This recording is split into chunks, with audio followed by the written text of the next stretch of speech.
Hello and welcome to the Armenian News Network Groong Week in Review. I'm Asbed Bedrossian, and along with Hovik Manucharyan, this week we're going to talk about the following major topics. The war in Artsakh, 1 year later, Erika Olson visits the South Caucasus, and internal political developments. And this week we have Benyamin Poghosyan to talk about these issues. Benyamin is chairman of the Yerevan-based think tank Center for Political and Economic Strategic Studies. He was deputy director of the Institute of National Strategic Studies at the Ministry of Defense from 2010 to 2016, as well as the vice president for research at the National Defense Research University from 2016 to 2019. Hello and welcome, everyone. Hi, Benyamin. Hello, and thank you for the invitation. All right, so let's begin with our first topic, which is the war in Artsakh. As you may know, this is the 1 year anniversary of the tripartite statement of November 9, 2020, signaling the ceasefire in the war in Artsakh. Despite the ceasefire, which stopped heavy fighting, and despite Nikol Pashinyan pledging an era of peace in the region, there are many areas of uncertainty which were consistently covered over the last year. Benjamin, what is your impression and assessment of the post-war processes nearly 1 year later? Okay, if you look into the last year, one general perception which I have is that Azerbaijan has a clear strategy. Azerbaijan knows what it wants. Unfortunately, from my point of view, Armenia has no strategy, neither clear or unclear, and Armenia does not. So what I mean? From Azerbaijani perspective, and this I am telling not only based on my own assessments, but also based on my different meetings, both offline and online, with many Azerbaijani experts in last year, especially since summer 2021, when COVID-imposed travel restriction started to ease a little bit. So Azerbaijan has a very clear vision that, okay, our strategic goal is to have at least equal Armenian and Azerbaijani population within the territory of former Nagorno-Karabakh Autonomous Region no later than 2030. They are explicitly stating that we will reach this goal through two means. First, we will do everything to reduce the number of Armenian population which currently live in the territories which are under Russian protection or under Russian control, these 3,000 square kilometers.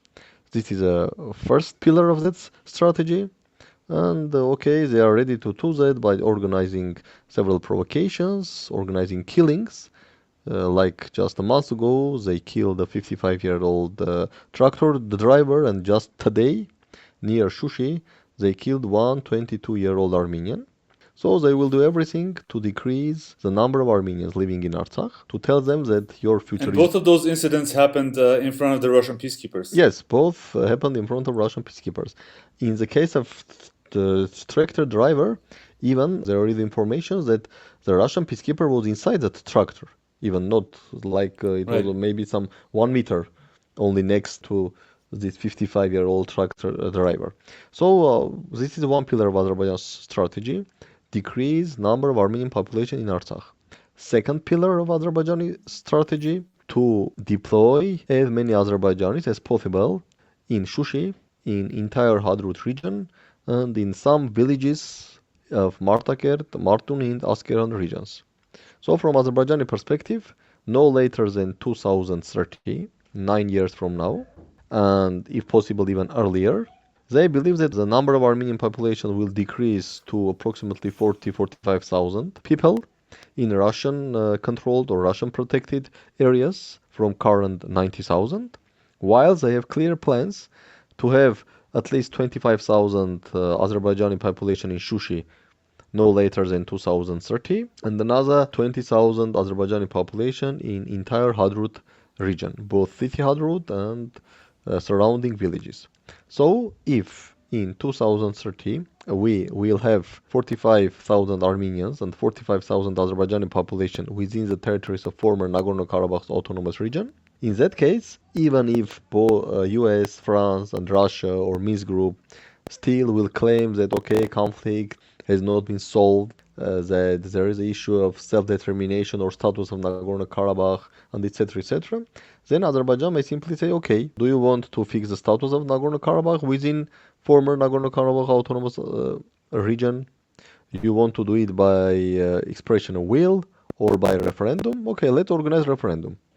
And obviously, these 45,000 Azerbaijanis will vote for remaining within Azerbaijan, even without any autonomy, just simply to be a usual region of Azerbaijan like Sheki, Shirvan, or whatever else. So this is Azerbaijani strategy, and they know what they want, and they are working on that direction. Unfortunately, from our side, I have no clear understanding what Armenian government and Armenian society wants, or how we are going, what our end game in Karabakh. Okay, Armenian government is stating that conflict has not been solved, that negotiations should be resumed, and the conflict should be solved based on this previously elaborated Minsk group suggestions, the so-called six basic elements. But we all understand that this cannot be done only by statements. So from Armenian side we have some statements, from Azerbaijani side we have some actions. And from my assessment, if Armenian government continues to do what it was doing during the last year, and there is no major regional disruption, like sharp deterioration of Russia-Turkey relations for whatever reason, or some complications around Iran nuclear deal, I'm afraid that Azerbaijan, it's very realistic that Azerbaijan will reach its goal, and no later than 2030, maybe even earlier. Yes, we will have the equal number of Armenians and Azerbaijanis living in former Nagorno-Karabakh autonomous region, which automatically will mean that the Karabakh conflict is over. This time it will be by 100%. So this is my overall assessment. Right. That's a pretty long-term 10-year, assessment. Most of the things that on top of my mind when I was thinking about this were our POWs are still in Baku. We're still seeing people dying every day despite the Russian peacekeepers being there. It's definitely, when you zoom out and look at it from a 10-year perspective, things don't look any better. Okay. Well, around this topic, the 1-year anniversary of the war, there were several new developments that we should cover. So the one that I want to look at next was Prime Minister Pashinyan gave an interview last night on Armenian public TV. And I wanted to hear your thoughts about this, Benjamin and Asbed, if you have any.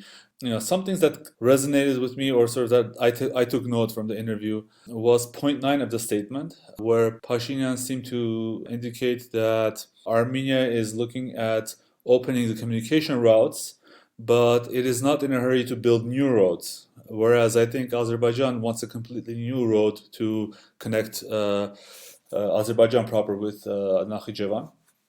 And the other thing that I took note of was on the 3+3 format. So far, I think Armenia was more vague than last night, and on that issue, on the question of the 3+3 and whether he supports it, he said that Armenia is interested in all forms of regional cooperation, but he specifically delineated that the agenda for the 3+3 should not include any issues that are already being discussed in other forums. He also sort of denied that there was a meeting between Erdogan's claim that there was a meeting between Aliyev and Pashinyan recently, which I thought sort of was interesting because it was at a high level that it was brought up. Benjamin, anything you took note of in this meeting, or any response to what the points that I raised? I believe currently two issues are being discussed in this trilateral format: Armenia, Azerbaijan, and Russia. Definitely soon we will have the meeting, most probably in online format. It was indicated by Press Secretary of Russian President. Of course, Azerbaijan would like to have the meeting on November 9 or November 10, because this would be another leverage on Azerbaijan hand, because we all understand the symbolism of having a meeting on November 9 or November 10. Yes.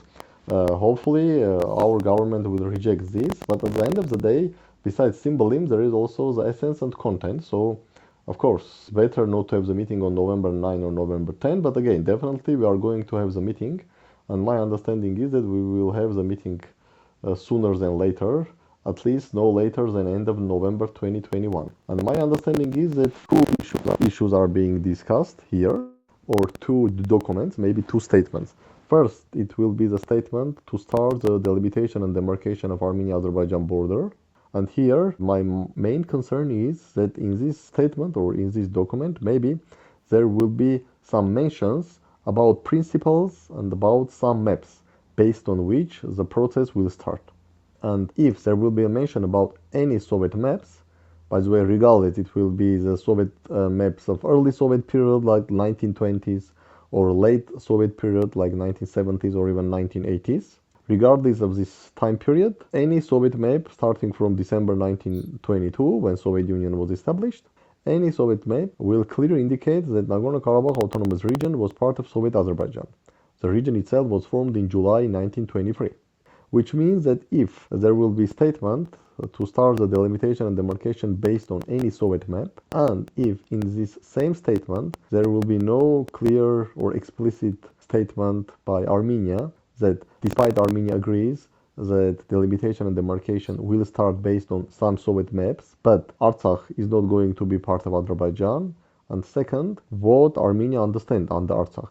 Because another problem for us is that in previous year, many times we have heard a lot of statements from Armenian Prime Minister, Minister of Foreign Affairs, Ministry of Foreign Affairs, arguing that Artsakh conflict has not been solved, that it should be solved through Minsk Group negotiations, and etc., etc. But there is absolutely lack of clarity what current Armenian government understand under Artsakh after November 2020. I mean, Right. under Artsakh within territorial terms. Does Armenian government believe that when he speaks about Artsakh, he speaks about these 3,000 square kilometers currently under Russian protection?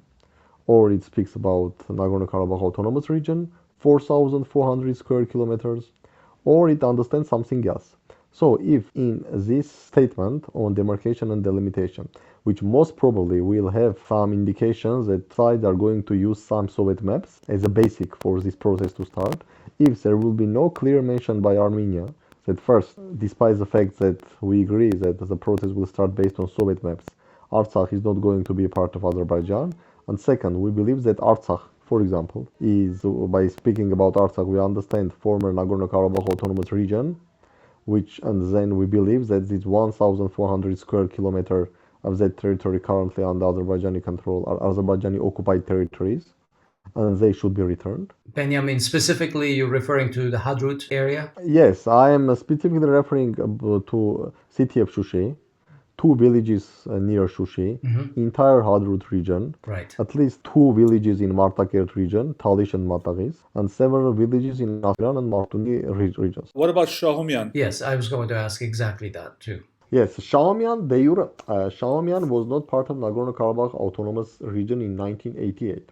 Yes, in 1991, on September 2, 1991, when Nagorno-Karabakh Republic was declared by the joint session of Nagorno-Karabakh Autonomous Region and Shahumyan region representative. But if we speak about Nagorno-Karabakh Autonomous Region, not the Nagorno-Karabakh Republic, Shahumyan and Getashen were part of Nagorno-Karabakh Autonomous Region. They were separate regions within Soviet Azerbaijan. So if we speak about Nagorno-Karabakh Autonomous Region, within its February 1988 borders, neither Shahumyan nor Getashen were part of them. But in any case, if Armenian government does not clarify its positions in this possible statement to start delimitation and demarcation based on any Soviet time maps, it will send a clear signal to international community that Armenia de facto recognizes Artsakh as a part of Azerbaijan. Yes, within Armenia, government may say no, it has nothing to do with Artsakh, it has nothing to do with Artsakh status, but all this will be only for domestic audience. Most probably there will be another statement on starting the process of restoration of communication. Maybe some concrete routes will be mentioned in this statement. My understanding is that the Russian Deputy Prime Minister who met with Pashinyan several days ago and also Pashinyan in his interview yesterday, both they made a clear statement that okay, the Soviet time railway running from Yerevan into Yerazk, then entering into Nakhchivan Autonomous Republic, then entering Merli, and then entering Azerbaijan along the Araks River, this railway should be restored. Regarding the highway, there is a lack of clarity because as far as I understand, Azerbaijan demands the highway through Gori, Sisyan, Nakhchivan, this highway. But the key here is what Azerbaijan understands under this highway and railway. We all hear a lot of statements about Zangezur corridor, but here even the term is not important. The important is the essence. And if you speak with Azerbaijani experts and even with representatives of Azerbaijani government or other state bodies, they will say that okay, our vision is this. Azerbaijani person will start driving its car somewhere near Baku.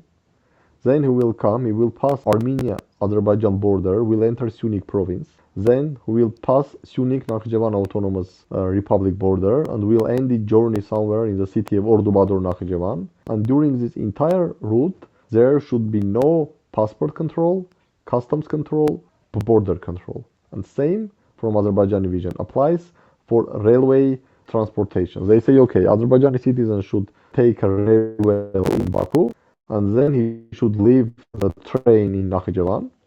The train should pass through Syunik province, but again, there should be no customs, no passport, no border control. This is Azerbaijani vision, and Azerbaijanis are telling that, okay, if the term corridor is worrying for Armenians, or if it raises some fears, okay, we may drop the term corridor, we may use other terms. For example, spatial transit zone, or spatial transit regulations, or whatever term Armenia wants, because for them, the key is essence, not terms. So we have to wait to see if in this statement there will be any mentions that there will be no passport, border, and customs control for Azerbaijani trucks, cars, trains, which will pass through Syunik province to connect Azerbaijan proper with Nakhchivan Autonomous Republic. And interestingly, what Azerbaijan is telling, And I assume that also includes all sort of military equipment and weaponry? frankly speaking, when I was speaking with Azerbaijan experts, they are telling that no, okay, we may put another article in agreement that okay, this should not be used for military transit. So theoretically, they may agree to this, that at least de jure. But in any case, if no one is going to control, how anyone can be sure what is going on there? But de jure, they are ready to discuss possibilities. So, Benjamin, I have a question. If, let's say, for example, there will be a clause that says Azerbaijan will not be re-equipping or equipping Nakhichevan through Armenian territory, is that going to be reciprocated also by a clause that says Russia is not going to equip Armenia through Azerbaijani territory? I'm not sure that any Russia-Armenia military transit will be discussed in this statement, frankly speaking, regarding the restoration of communication, because it will complicate matter more.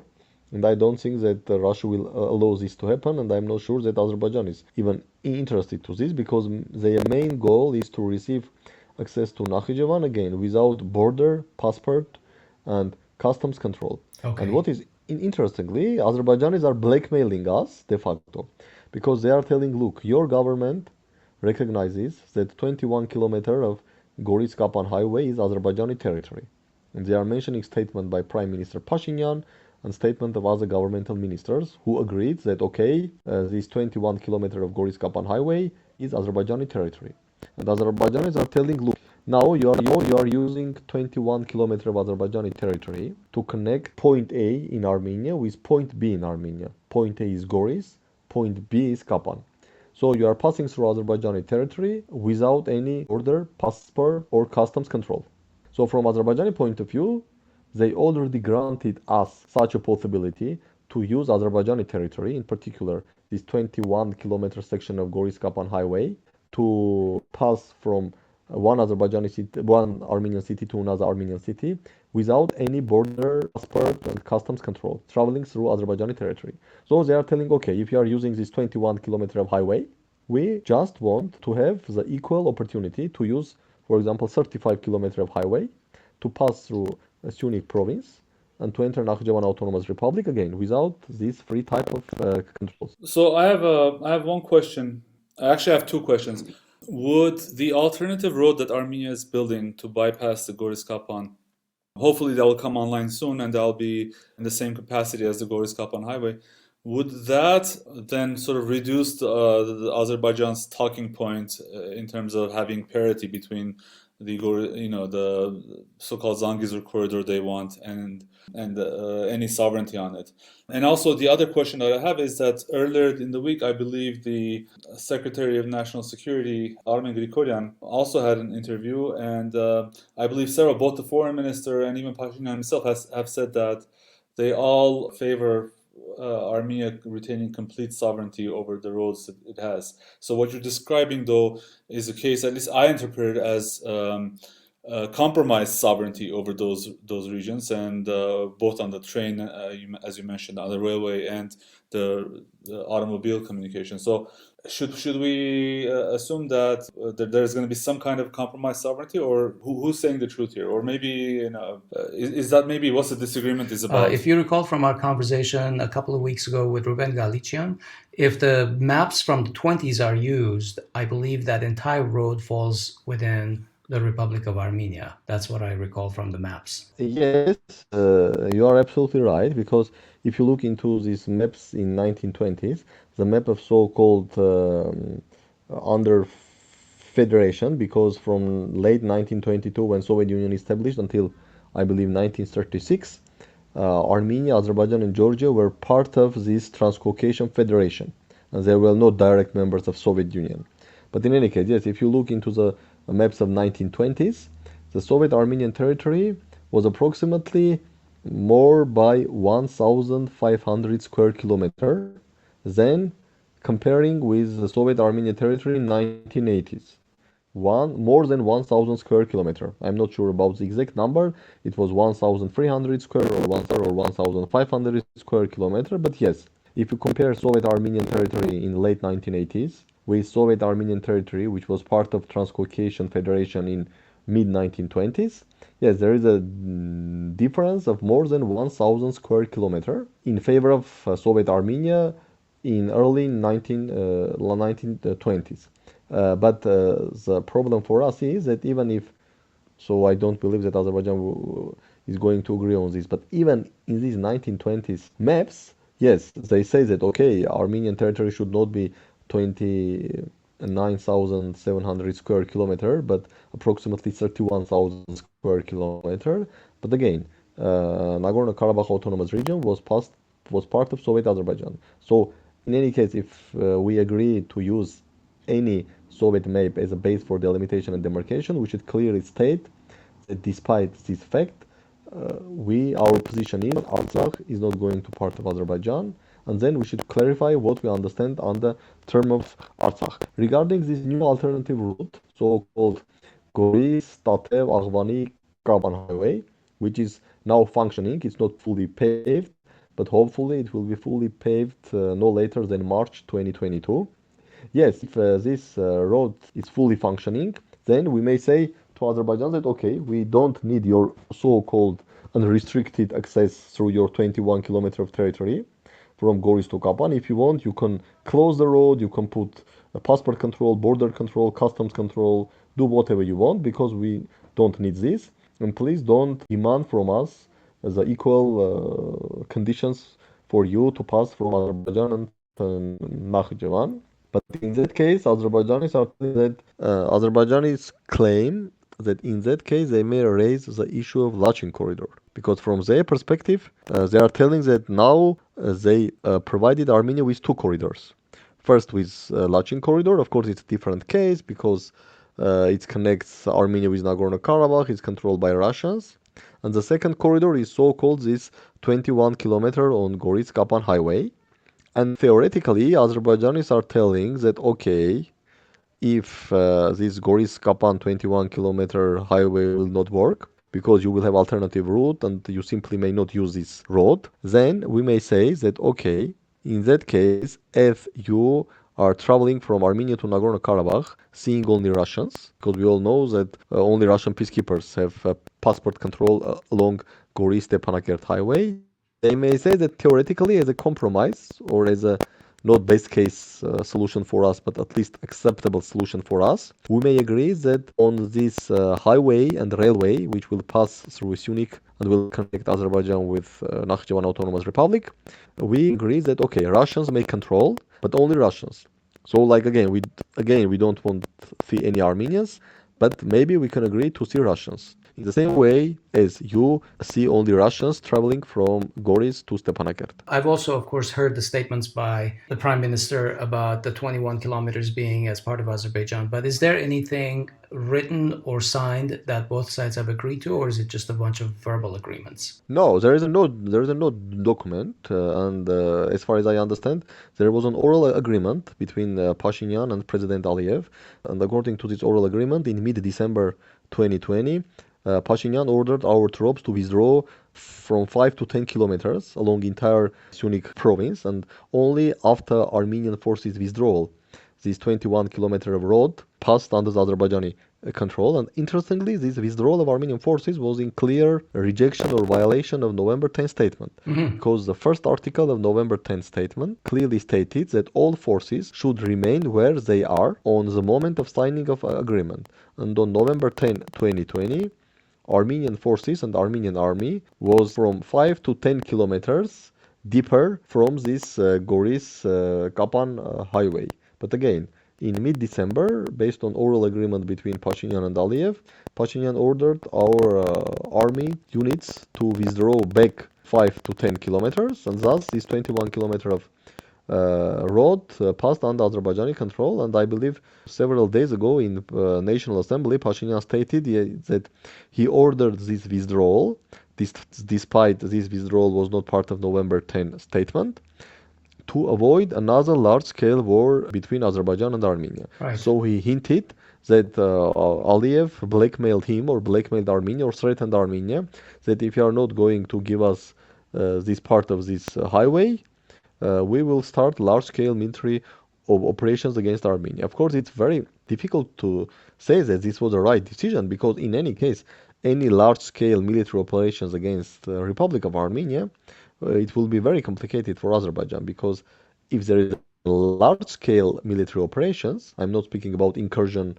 for 2 or 3 kilometers like we had in Black Lake or in Gegarkunik region. If there will be a really large-scale military operations against Armenia, resembling the military offensive which Azerbaijan launched in September 2020 against Artsakh, in that case, it would be very difficult for Russia not to intervene, based on Armenia-Russia mutual treaties. So I'm not sure that Pashinyan's fears were right or Pashinyan did right thing, simply pressed or blackmailed by Aliyev, because now Azerbaijan is using this 21 kilometer of highway as a trump card, telling that, okay, we actually provided you a corridor or special transit zone to travel through our own territory without any controls. So we demand the same from Armenia in Syunik province. Let me ask you one more question, Benjamin, and we can close this topic.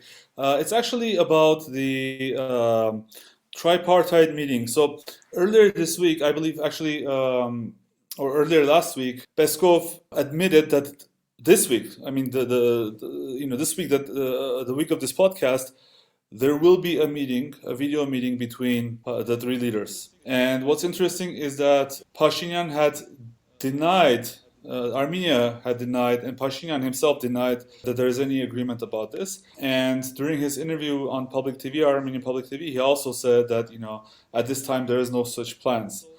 So what do you think is going on here? Why is there all this public discrepancy between statements? And what do you think, is there some kind of negotiation that they're sort of having remote, through these denials and so forth? My understanding is that definitely a meeting will take place. Okay, if we look into Prime Minister yesterday's interview, he clearly rejected the idea that meeting would take place on November 9. So Pashinyan didn't say that there is no agreement to have meeting at all. He simply said that... it could be on November 10. Yes. So he said that we had no agreement, there is no agreement to have a meeting on November 9, which means that theoretically it may be held on November 10 or November 11 or November 12. Interestingly, today Peskov, the Russian President Press Secretary, stated that yes, negotiations are underway or preparations are underway to have this trilateral meeting in online format, but I'm not in a position to confirm the date. So date has not been confirmed, despite the fact that the same Peskov on Friday stated that the meeting will take place during the next week, which means it should take place starting from November 8 until November 12. But today Peskov stated that there is no fixed date, I believe the main problem here is that maybe Azerbaijan is pressing for having the meeting either on November 9 or November 10, because it will mean another humiliation for Armenia, definitely. And Armenia resists not to be humiliated once more. But again, I'm pretty sure that this meeting will take place very soon. If not on November 10, and Armenia will somehow avoid another humiliation. But again, our key task is not only to avoid another humiliation. Our key task is not to sign any documents which will put us in worse situations than Armenia is in now. Also, it's very difficult to imagine any worse situation. But as I believe Kissinger told, there are no situations which cannot get worse. Right. Well, let's hope that is not the case. Yes, let's hope that, okay, I'm pretty sure that the meeting will take place and some documents will be signed. So, frankly speaking, here I have no hope that, okay, there will be no meeting or no new documents will be signed. Definitely meeting will take place and definitely documents will be signed. What I hope is that if in the document on demarcation and delimitations will be some indications that some Soviet maps are going to be used as a base for delimitation and demarcation, the same document, Armenian side will state that, okay, despite this, Artsakh is not going to be part of Azerbaijan. This is my hope. So I don't hope that there will be no meeting or no documents will be signed. Meeting will take place and documents will be signed. Right. Okay. All right, let's move to the next section. In September, Erika Olson was appointed as the new Deputy Assistant Secretary of the Bureau of European and Eurasian Affairs at the U.S. State Department. Since then, she has visited Georgia, Armenia, and Azerbaijan, and has met with the U.S. ambassadors of the three countries together with Senior Advisor for Caucasus Negotiations, Andrew Schofer, and the USA Deputy Assistant Administrator, Alexander Sokolovsky.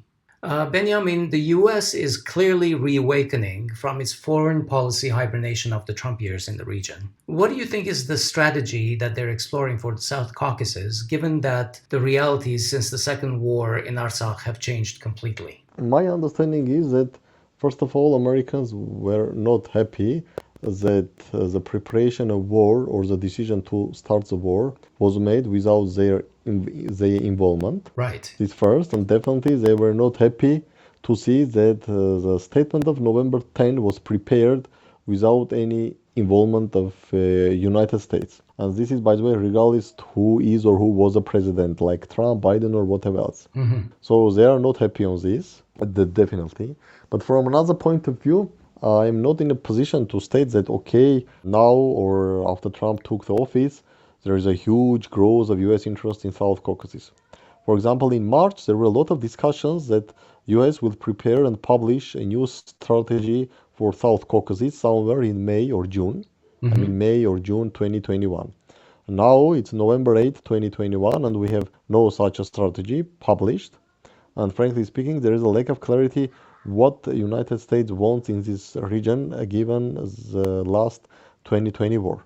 In general, my understanding is that, okay, United States continues to support Southern Gas Corridor, and this was explicitly stated by US ambassador in Azerbaijan in September 2021, that the US is happy that Southern Gas Corridor was launched on December 31, 2020. US is happy to see 10 billion cubic meters of Azerbaijani gas annually in moving into Italy, Bulgaria, and Greece.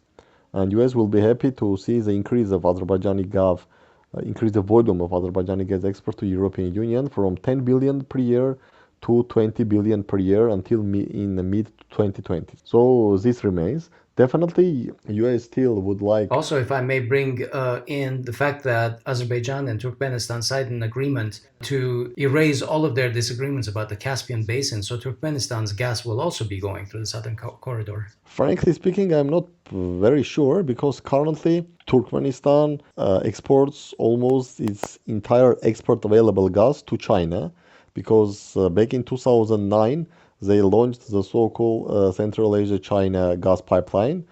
And this pipeline now has three pipes, like Pipe A, Pipe B, and Pipe C. And it mainly carries Turkmenistan gas, but also partially Uzbekistan and Kazakhstan gas to China. And now negotiations are underway even to construct the fourth pipe. Okay. So, and also Turkmenistan is consuming a lot of gas because it's very cheap. And as far as I understand, as of now, if you look into these possibilities of Turkmenistan to export the gas, almost entire export is going to China, and Chinese market is growing. So in this case, unless some huge investments are being made into Turkmenistan to significantly increase the available gas volumes, I'm not sure that physically Turkmenistan has enough gas to export not only to China but also westward via Caspian Sea to Azerbaijan and then to Europe. And again, despite the fact that in 2018, five literal states of Caspian Sea they signed the legal status or the agreement on legal status of Caspian Sea. But first of all, Iran has not ratified this agreement yet. So officially, this agreement did not enter into force because four countries ratified, but Iran did not ratify. And even if Iran ratifies and this agreement on a legal status of Caspian Sea enters into force, again, there are some articles regarding the environmental issues and etc. So in any case, Russia and Iran will have and definitely Russia first, we'll have plenty of opportunities to create obstacles for construction of Trans-Caspian pipeline, even if Turkmenistan will have significant volumes of additional gas to export to Europe. So this is not a situation for at least coming 3 or 5 years. So I'm not sure that we will see any Trans-Caspian pipeline until 2025 or Okay, even so later. Benjamin, given the West's interest in the Southern Gas Corridor, why has the US come out and stated very clearly and on multiple occasions that they don't consider that the Karabakh issue is resolved yet? Wouldn't a resolution to that issue by hook or by crook benefit the Southern Gas Corridor? Frankly speaking, there were a lot of concerns, both before the Karabakh War and during the war, that even large-scale hostilities will be launched against Armenia or against Artsakh.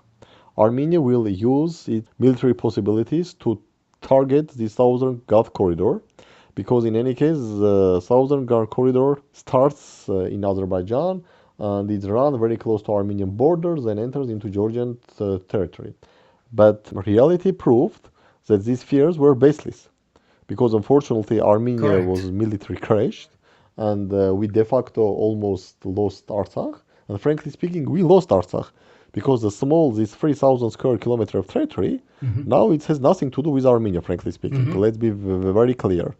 Yes, every month we hear how government makes decision to provide another 13 billion 500 million drams of interest-free loans or grants to Artsakh to pay pensions, salaries, and to fund some construction. So this is only thing which now connects Armenia with Artsakh, frankly speaking. These socio-economic issues. So de facto we lost Artsakh because, okay, 75 or 80% of Artsakh territory, if you think Artsakh within its borders of September 26, 2020, now is under Azerbaijani control or Azerbaijani occupation. And the other part is under de facto Russian control and has all chances to be transformed into either another Transnistria or Donetsk People's Republic or some mix of them. But even seeing that we are losing Artsakh, we didn't hit Azerbaijani oil and gas infrastructure despite having all these possibilities. Yeah. So I'm just telling that even if during this large-scale war Armenia didn't use its opportunities and possibilities or capabilities to hit this oil and gas infrastructure of Azerbaijan, including pipelines, I don't believe that anyone thinks that now, if Armenia de facto lost Artsakh, and this Artsakh issue is in reality is a issue between Russia, Azerbaijan, or Russia, Azerbaijan, Turkey, Armenia is going to blow up this oil and gas infrastructure. Right. So my Okay. perception is that why United States is speaking about that conflict has not been resolved. United States is sending signals that guys, I don't want to come back to the negotiation table or to be another player between Armenia and Azerbaijan, because okay, if everything is solved, it means that if everything is solved and everything is solved on Russia-Turkey terms, it means zero US involvement in Armenia-Azerbaijan relations, which cannot make US happy because despite the fact that not all experts are speaking about the fading of unipolar moment and etc., etc., etc., but in any case, US is still a global power, if not hegemon, but number one global power, which means that United States has interest everywhere, and US wants to be everywhere. US wants to be part of every significant geopolitical, geo-economic development in the world. And when we are speaking about visit of US official to Armenia, and also well, frankly speaking, it was a regional visit. Yes. This was another proof that okay, despite the fact that US thinks to concentrate its main resources in Asia Pacific to try to counter to China, or as President Biden is speaking, try to manage responsibly its competition with China. Also, United States understands that if it withdraws from regions without any preparations or due diligence, it creates vacuum, and this vacuum most probably will be filled either by Russia and China. So there is no sense to withdraw from other regions to counter China in Asia Pacific if it creates vacuum which can be filled either by China or Russia. Which means that United States somehow should find the right balance between decreasing its commitments and involvement in other regions of the world to concentrate its efforts on countering China or dealing with China, but also not too low to have the vacuum which can be filled by the same China or Russia. When it comes to the United States and all these visits to the region, what do you think their view is on the north-south versus the east-west corridor nexus in Syunik? Frankly speaking, I am not sure that we can speak about any north-south, international north-south corridor which will pass only through territory of Iran, Armenia, Georgia, and Black Sea. I today, by the way, published an article in one of the Netherlands-based research think tanks regarding the so-called War of Corridors. So let's be frank. The international north-south corridor, the agreement about this corridor was signed back in 2000 between India, Iran, Russia, and the idea was to bring Indian goods to Russia and then to Northern Europe via Iran to circumvent the Suez Channel. Then the initial idea was this. Indian goods will arrive by sea from Mumbai to Bandar Abbas. In 2000 there was no even discussion about Chabahar. Then via Iranian territory to the Caspian Sea, then from Iranian ports in Caspian Sea to Russian ports to Caspian Sea, and then via Russia to Northern Europe. Then in 2005, Azerbaijan joined the agreement, and Azerbaijan said that okay, let's connect Russia, Azerbaijan, Iran railway, and let's make this international north-south corridor less complicated. Bring goods by sea from India to Iran, and then by rail it will connections Iran, Azerbaijan, Russia, and then Europe. And Azerbaijan connected its railway with Iranian railways and reached a border town of Astara, which is Iranian border town located very close to Iran-Azerbaijan border. So now you can take train in Russia and enter Iranian territory and reach this border Astara town. But the problem is, or was and is, that this Iranian town of Astara is not connected with domestic Iranian railway network. And there was a missing link of approximately 200 kilometers. Astara, Rasht, and Ghazvin, because Ghazvin is a city in Iran which is a part of Iranian domestic network. So Iran started to construct Ghazvin-Rasht railway, which was launched in March 2019. But again, there is a still missing link from Rasht to Astara, so which means that in any case, either this Rasht-Astara link should be constructed, which will require some $400 million because it's approximately 100 or more than 100 kilometers of railway to reach this Iranian town of Astara. Or again, there should be also some truck should be used. For example, in June 2021, the first shipment was organized by one of the international logistic groups from Finland to India by this route. So what they did, the goods started by blocked train. This blocked train started from Finland, entered Russia, then entered Azerbaijan, then entered Iran, reached this border town of Astara. But then, because from Astara there is no railway, they reloaded the goods into trucks. They drive these trucks to Rasht or to Ghazvin, then put it again onto trains, drive it to Bandar Abbas, and then to India. So this is a general north-south international transport corridor in or original version. Then, starting from mid somewhere in 2015, 2016, the idea came that okay, we may create the second leg of this international north-south transport corridor to reach Europe not only via Iran, Azerbaijan, Russia, but also via Iran, Armenia, Georgia, and Black Sea. But let's be very clear. There is no railway connection between Armenia and Iran through Sunik province. We remember President Erdogan declared its intention to construct this railway back in 2008, but 13 years passed, nothing happened. Right. Second, this international M2 highway, even before Karabakh War, it passes through mountainous regions, especially its very difficult section from Kajaran to Megri, and it's not suitable for large-scale transit operations, especially in winter. So, Benjamin, in general, you do not think that the North-South highway or corridor has any near-term prospects for Armenia, right? No, I don't think that Armenia has a prospect to be part of this international north-south corridor. Only Iran, Armenia, Georgia, because again, I will finish up. The M2 highway is not suitable because it passes through mountains, and currently it's even controlled by Azerbaijan, 21 kilometer. So I am pretty sure that no international logistic company will organize any large-scale transit through this M2 highway, seeing what's going on there. This alternative route, so-called Goris, Tatev, Aghvani, Kapan, this can be served only for domestic Armenian needs or very small Iran-Armenia transit needs. But again, to imagine that any large-scale international transit could be organized through this route, it's science fiction.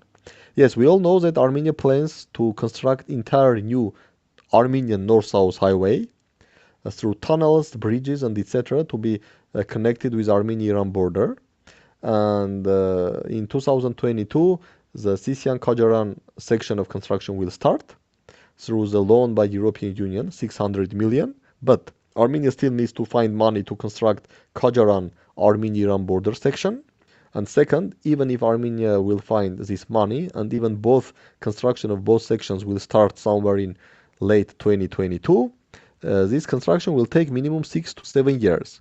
So only theoretically in 2030, when this new highway will be ready, passing through tunnels, bridges, and etc., then theoretically Armenia may be part of the second leg of international north-south corridor, only in 2030. But there is another opportunity here. If transportation corridors are being opened, we all know that there is a Iran-Nakhjevan railway. It's a functioning railway entering into Nakhjevan. So, if this Horadiz Megri Nakhjevan railway will be opened, it means that theoretically Iran may stop the construction of this railway from Rasht to Astara to be connected by a railway with Azerbaijan, and in that case, Iran may use Iran, Nakhjevan, Armenia, Azerbaijan, and then Russia route. In that case, yes, Armenia can be part of international north-south corridor because it again will be India, Iran by sea, and then from Iran to Russia by railway, but not like Iran, Azerbaijan, Russia, but Iran, Nakhjevan, Megri, Azerbaijan, Russia. Okay. All right. Well, we've had a pretty interesting discussion so far, and I want to just come back to a few internal developments because they're worth mentioning. Today, November 8th, there was the first street rally or public rally held by Armenia's opposition, Armenia Alliance, ever since the June 20 elections. I wanted to see if, Benjamin, if you have any thoughts about the internal political sort of posturing and what these rallies mean. What is it? Do you think this is just sort of an attempt to keep the fire warm, but not do anything by the Armenian opposition, or do you think this will signal a beginning of more extra parliamentary sort of style campaigns by the Armenian opposition to put pressure on Pashinyan? Frankly speaking, this is a complicated issue for me. Because from my understanding, the second president, Mr. Robert Kocharyan, is clever enough person to understand that regardless of all these horrors which happened in 2020 to Armenia, I mean this failure in COVID and then in catastrophic war, the loss of lands, more than or approximately 4,000 killed young people and etc. etc. But for whatever reason, objective or subjective, the quite, or at least the majority or quite sizable size of Armenian society still believes that Mr. Kocharian is worse as a leader or as a person than Mr. Pashinyan. And again, I'm pretty sure that Mr. Kocharian is clever enough person to understand this, which means that if you want to fight against Mr. Pashinyan or you want to remove him, you should not be the front face of any movement, because in any time when you are the front face of any movement against Pashinyan, while a sizable part of society believes that okay, Pashinyan maybe is not very good guy, or Pashinyan maybe is a horrible guy or horrible manager or horrible prime minister, but you are worse for whatever reasons. This means that this is the path to nowhere. So frankly speaking, I'm surprised not to see the rally, but I'm surprised to see the second president again participating in rally and making speeches, because again, he understands very well. He understands very Right. well that by doing this, he gives some trump card to Pashinyan to say, look, these old guys again want to come back. So it's, frankly speaking, it's very strange, because I fully understand that, okay, opposition should make rallies, and I fully understand that the failures of the government are terrible. But again, why to personally participate in the rally, knowing very well that this definitely will give a trump card for Pashinyan, first to discredit any rally in any opposition, and second to solidify its position or his position, because again, the quite significant part of Armenian society still strongly believes that despite all horrors inflicted by Pashinyan to Armenian state, still Pashinyan is less evil than Kocharian. Well, my conclusion that I drew from the elections is a little bit different. It's, essentially, I think there was a study by Hrant Mikhailian, who's a common, Yes, he's he's a a guest on our very show good frequently, professional, very good where he said, professional. in a multi-parliamentary system, the ruling party always has like about 30% of the vote, or can muster that, even, no matter, rain or shine. So I'm wondering whether the June 20 elections were just another testament of that, rather than a vote against Kocharian. Maybe that's debatable, but in the interest of time, let's just sort of leave that. The only thing I would also like to mention that happened this week is some developments inside the parliament, which may make it necessary for for the Armenian opposition to consider the street as the only choice, avenue for making change, because one member of the Pativunem, or I Have Honor Alliance, announced, I believe, that they will be leaving the alliance, or there was some news that they would be announcing that they would be leaving the alliance, which means that the opposition cannot guarantee now that they will deprive the government of constitutional majority, because as you know, there was the breakdown of the number of seats in the Armenian parliament was such that the ruling civil contract regime needed only one more seat in order to have a full constitutional majority, which means they could actually sort of make changes to the constitution themselves without any support from any other party in the parliament. And it seems that with this one seat, that essentially will be leaving the I Have Honor alliance, they may be able to secure that allegiance that they're looking for. Of course, obviously, the opposition alleges coercion, but I wanted to, or at least the opposition media were talking about coercion, because just as this news came out, we also learned that there may be some criminal cases against Ishkhan Zakarian, the parliament member who announced to be leaving, or sort of is feared to be leaving the alliance. Any specific thoughts on this, I Benjamin? would just add very few remarks. This means two things, or shows us two things. First, unfortunately, the methods by which the Armenian state was governed until 2019 are in the same places. I mean, the methods of coercion, of compromise, of using the criminal cases as a blackmail, or etc., etc. But second, this is a fault of the opposition, because knowing very well that the system is the same, or mostly the same, why to bring into the parliament guys who definitely had some, or at least perceived or alleged criminal records? Absolutely. This is Vulnerable, quite yeah. strange, frankly speaking. Well, definitely, and a lot of questions, remain to be asked on that. All right. Well, I think that's all that we have time for this week. Thank you, everyone, for joining, and we will talk to you next Okay, week. thank you. Thank you for having Thank you, me. Benyamin. Okay, that was our week in review show, and we hope it helped you catch up with some of the issues in and around Armenia from this past week. As always, we invite your feedback and your suggestions. You can find us on most social media and podcast platforms or our website, groong.org. Don't forget to subscribe to our channel on YouTube, like our pages, and follow us on social media.